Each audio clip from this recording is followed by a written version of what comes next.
First, punta lang tayo sa ating Instagram application.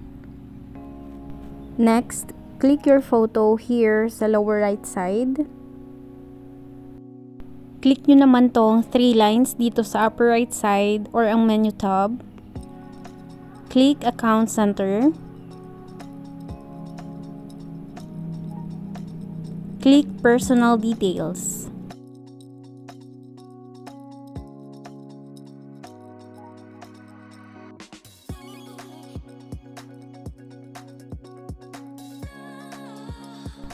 Click Account Ownership and Control.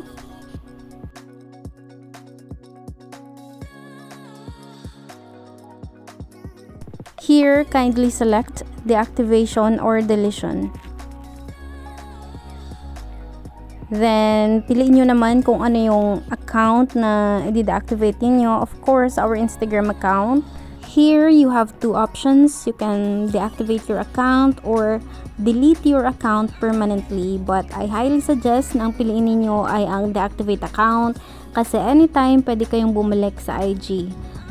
When you choose delete account, ay permanent na siya, mawawala, pati yung mga photos ninyo ay hindi nyo na siya ma-recover. Okay? So, deactivate nyo na lang guys kasi napakadali lang naman siya i-reactivate. Once na mag-login kayo, automatic ma-activate na siya ulit. Okay? And dito, lagay nyo na yung password niyo, and after that, just click continue. Here, you have a lot of options stating the reason why you want to deactivate your account. Just select your preferred reason. Pero para sa akin, I highly suggest if you are going to choose the privacy concerns kasi hindi na sila magtatanong ng another question since private nga yung reason mo. Okay, after that, just click continue. And then, dadalhin na tayo dito. Okay, click lang natin tong continue.